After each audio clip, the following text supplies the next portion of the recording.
Lucknow Congress party के जिला अध्यक्ष श्री रुद्र दमन सिंह ने कहा कि मनरेगा योजना ने गांव की अर्थव्यवस्था को मजबूत करने का ऐतिहासिक काम किया है। उन्होंने कहा कि मनरेगा की वजह से गांव में रोजगार मिला, पलायन रुका और मजदूरों को सम्मान के साथ काम करने का अधिकार मिला है। आज शहरों में मजदूर चौराहे पर काम की तलाश में खड़े नजर आते हैं, लेकिन मनरेगा के दौर में गांव में ही मजदूरी उपलब्ध थी। उन्होंने कहा कि खेती के बाद जब ग्रामीण काम की मांग करते थे तो मनरेगा के तहत उन्हें रोजगार मिलता था। इससे बंधुआ मजदूरी खत्म हुई और ग्रामीण क्षेत्रों में मजदूरी दर बढ़ी है, जिसका असर उत्तर प्रदेश और बिहार जैसे राज्यों में साफ दिखाई दिया।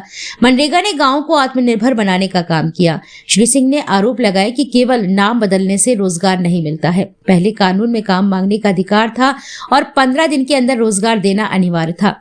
यदि काम नहीं मिलता था तो मुआवजा देने का प्रावधान था, लेकिन नए कानून में इन अधिकारों को खत्म कर दिया गया है। उन्होंने कहा कि पहले मनरेगा का 100% खर्च केंद्र सरकार वहन करती थी, लेकिन अब 40% खर्च राज्य सरकारों पर डाल दिया गया है। इससे ना तो प्रधान तय कर पा रहे हैं कि काम कब होगा और ना ही मजदूरों को समय पर रोजगार मिल रहा है। यही कारण है कि आज देश के लगभग सभी राज्य इस कानून का विरोध कर रहे हैं और मनरेगा लगभग ठप पड़ी है। श्री सिंह ने बताया कि मनरेगा के माध्यम से उत्तर प्रदेश में कम से कम 1 करोड़ से अधिक स्थायी परिसंपत्तियों का निर्माण हुआ है, जिनमें सड़कें, तालाब, खड़ंजे और अन्य जनोपयोगी कार्य शामिल हैं। इसके बावजूद सरकार इस योजना को कमजोर करने पर तुली हुई है। उन्होंने घोषणा की कि कल मनरेगा को लेकर उपवास किया जाएगा। इसके बाद जनता को जागरूक करने का अभियान चलाया जाएगा। पार्टी के केंद्रीय नेतृत्व द्वारा जारी पत्र को ग्रामीण क्षेत्रों में वितरित किया जाएगा। उन्होंने बताया कि 1 फरवरी को मनरेगा को समर्पित जनसभा सरोजनी नगर विधानसभा क्षेत्र के नटकुर गांव लखनऊ में आयोजित की जाएगी। अंत में श्री रुद्र दमन सिंह ने मांग की कि मनरेगा को पूरी तरह बहाल किया जाए, नए कानून को तत्काल वापस लिया जाए और मजदूरों को उनका अधिकार और सम्मान लौटाया जाए। लखनऊ से इकबाल अहमद, समाचार 24। सीनियर दीक्षित जी ने कहा मनरेगा एक तरीके से जो गांव की इकोनॉमी थी, अर्थव्यवस्था थी, उसको सुधारने का काम मनरेगा ने किया। केवल लखनऊ में तो आप देख रहे हैं कि ये शहर करीब है, यहाँ तो आदमी भोला उठा के लेबर जो है चौराहे पर चला जाता है, लेकिन तमाम आप देखिए जिसे ना हो बगल में ही देख लीजिए, और आप बस्ती चले जाइए, आप गोंदा चले जाइए, तमाम ऐसे हमारे जिले हैं जहां पे मनरेगा ने गांव की अर्थव्यवस्था को सुधारने का काम किया। जब आदमी 1 बीघा 10 बिस्वा वाला अपनी खेती बो लेता था तो उसके पास जॉब पा जाता था, काम की मांग करता था और काम मनरेगा के माध्यम से मजदूरी करके अपने जीवन यापन का काम करता था। तो बंधुआ मजदूरी भी उससे खत्म हुई थी और जो ग्रामीण क्षेत्र में जो कम मजदूरी थी उस मजदूरी को बढ़ाने का मेन काम उत्तर प्रदेश में और बिहार में ये मनरेगा थी। उत्तर प्रदेश में जो बीजेपी सरकार ने जो नाम चेंज किया है और जो मनरेगा के अंदर जो काम किया है उसको लेकर कहीं ना आपको आपत्ति है? देखिए, नाम तो दरकिनार है, नाम तो है ही, लेकिन नाम के साथ साथ आज जो काम करने का हक, मजदूरी मांगने का हक, जो न्यूनतम मजदूरी पाने का हक, जवाबदेही का हक, इसको ये सरकार छीन नहीं। पहले क्या था कि अगर हमको काम नहीं मिला तो हम जाते थे प्रधान के पास, बीडीओ के पास कि हमको काम चाहिए, तो अगर 15 दिन के अंदर हमको काम देना था। अगर काम नहीं दे पाते थे तो मुआवजे का प्रावधान था, ये कानून था। लेकिन अब ऐसा कहाँ, इस नए वाले में ऐसा कहाँ रहा है? इनके 4 पॉइंटों का फोकस है।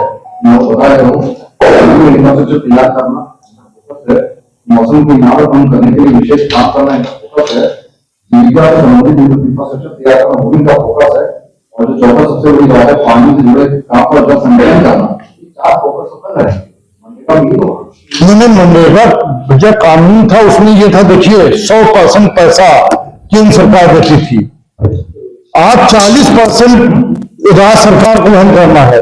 जैसे 100 रुपए आएगा तो 100 रुपए 60 पैसा देगी केंद्र सरकार, 40 पैसा राज्य सरकार स्वयं सब कर्ज के बोझ के तले इतना दबी हुई है कि वो मनरेगा या जो बीजी राम जी जो योजना है उसको क्रियान्वित करेंगे कि नहीं करेंगे। दूसरी बात, प्रधान अब मालिक नहीं रहा, अब मालिक हो गया कौन? केंद्र सरकार। केंद्र सरकार निर्धारित करेगी कि किस प्रदेश में कब काम होना है।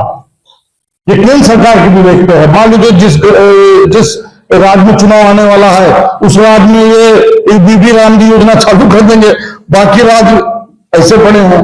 तो इसमें देखिए मेन ये है, क्यों नहीं आपत्ति कर रहा है? सारे राज्य आपत्ति कर रहा मैं इसमें।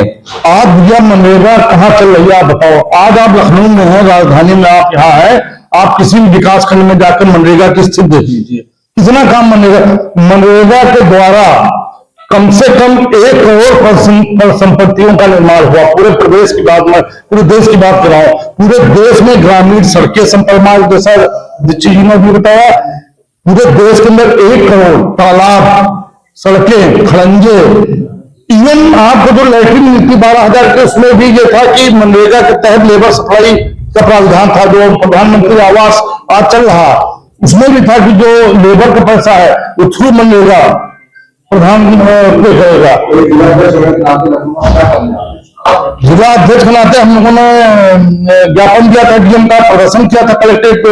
अब अभी तो हम कल हम लोग उपवास करेंगे, उसके बाद हम लोग चौपाल लगाएंगे नए पंचायत स्तर पर, फिर गांव स्तर पे। और जो हमारे नेता खड़गे जी, प्रियंका जी, राहुल जी द्वारा लिखित जो पत्र हम लोगों को दस्तखत किया हुआ मिलेगा पंपलेट, उसको हम लोग घर गांव जाकर मजदूरों में और सब ग्रामीणों में बांटने का काम करेंगे। और 1 फरवरी को हम बड़ी जनसभा इसी मनरेगा मजदूरों को, मनरेगा को समर्पित करके यही सोजीनगर विधानसभा, लखनऊ जिले में सोजीनगर विधानसभा के नटपुर गांव में हम लोग करने जा रहे हैं, जिसमें हमारे सब बड़े नेता प्रभारी जी रघुनाथ पांडे जी रहेंगे, हमारे प्रदेश अध्यक्ष रहेंगे। हम लोग मजदूरों को जागरूक करेंगे। हमारी मांग है कि इसको तुरंत वापस लिया जाए और जो प्रावधान पहले से थे मनरेगा में, वही प्रावधान इसमें रखना, कार्य योजना बनाने और उसको लागू करने का अधिकार देंगे, जो कि छीन लिया है सरकार ने। जो महिलाओं को मनरेगा से महिलाओं का सबसे बड़ा लाभ हुआ था 2006 में, जब उत्तर प्रदेश में 58 रुपए मजदूरी मनरेगा दे रहा था, तब 60-62 रुपए मार्केट में थी, तो लगभग उसके बराबर थी। पलायन महिलाएं कम कर पाती हैं, तो गांव में काम मिलने का ये महान योजना जिसको संसार में सराहा, उस योजना को खत्म करके 60 दिन जो काम बंद करने की नई योजना है, इससे बड़ा मजदूर विरोधी कृत्य हो ही नहीं सकता। 60 दिन बंद करके किसको फायदा होगा? शहर के उद्योगपतियों को और 5% उन बड़े किसानों को जिनको आदत थी बंधुआ मजदूरी कराने की। You cannot force anybody to not work in MNREGA for 2 months। Problem कहां से उपजी? मनरेगा आने से मजदूरी बढ़ी, गरीब मजदूरों का सम्मान बढ़ा कि साल में अगर मजदूर ने लिख के दे दिया कि हमें जनवरी फरवरी में और मार्च में 90 दिन का काम चाहिए, तो सरकार बाध्य थी उन महीनों में ही काम देने के लिए। तो मजदूर क्या करता था कि खेती के समय काम नहीं मांगता था, और अगर जरा भी जमींदारों या सीमांत किसान वालों ने जरा भी उनको मजदूरी में सही नहीं पैसा दिया तो तत्काल मांग लेता था मनरेगा में। उस सम्मान को खत्म किया इस सरकार ने। बेरोजगारी भत्ता, बेरोजगारी भत्ते का प्रावधान पहले से था, जो शिवराज सिंह चौहान जी झूठ बोल रहे हैं। और मैं इस आप लोगों के माध्यम से एक बात जो सेल्फ बोल मारा भाजपा ने, केंद्रीय मंत्री शिवराज सिंह चौहान जी ने 2 दिन पहले कहा कि कांग्रेस मनरेगा बचाओ संग्राम नहीं, भ्रष्टाचार बचाओ संग्राम कर रही है। भ्रष्टाचार 3 पूरे कार्यकाल शिवराज सिंह चौहान जी मध्य प्रदेश में थे। किसी योजना में भ्रष्टाचार रोकने का काम किसका होता है? गरीब मजदूर का कि सरकार का? आपने स्वयं स्वीकार किया कि मनरेगा में सर्वाधिक भ्रष्टाचार भाजपा के कार्यकाल में हुआ, केवल उसको मजदूरों को बदनाम करने के लिए। और दूसरी बात यह तथ्य है कि मनरेगा अधिनियम में सर्वोच्च निगरानी थी सेंट्रल एम्प्लॉयमेंट गारंटी काउंसिल, सीईजीसी, केंद्रीय रोजगार गारंटी परिषद। जब तक 2014 तक यूपीए 2 सरकार थी तो यह परिषद मौजूद थी। उत्तर प्रदेश में सीबीआई जांच हुई केंद्रीय रोजगार गारंटी परिषद के सदस्यों की जांच के बाद, दर्जनों अधिकारी जेल गए क्योंकि उस समय यूपीए 1 यूपीए 2 भ्रष्टाचार नहीं बर्दाश्त करती थी। भाजपा बताए कि 2014 के बाद उत्तर प्रदेश में किस भ्रष्ट अधिकारी को मनरेगा के खिलाफ सजा दी गई, और आंकड़े बता रहे हैं डीएम से लेकर सीडीओ जेल में हैं 2014 के पहले के भ्रष्टाचार के। आज भी सीबीआई इंक्वायरी चल रही है। कब की सीबीआई इंक्वायरी चली? 2013 के पहले। That inquiry is still going on, and it is being hindrance has been created because the chief minister is not giving prosecution permission of prosecution. हमारे जिला अध्यक्ष माननीय रुद्र सिंह बबलू जी एक विशाल रैली करने जा रहे हैं 1 तारीख को मनरेगा मजदूरों को समर्पित करके लखनऊ में। कांग्रेस 30 से ज्यादा रैलीज करने जा रही है इस प्रदेश में, चाहे वो एसआईआर का मुद्दा हो, चाहे वो मनरेगा का मुद्दा हो, चाहे ग्राम पंचायत सशक्तिकरण का मुद्दा हो, इस प्रदेश में महिला उत्पीड़न का मुद्दा हो। अगले 100 दिन कांग्रेस मनरेगा के माध्यम से उत्तर प्रदेश के 500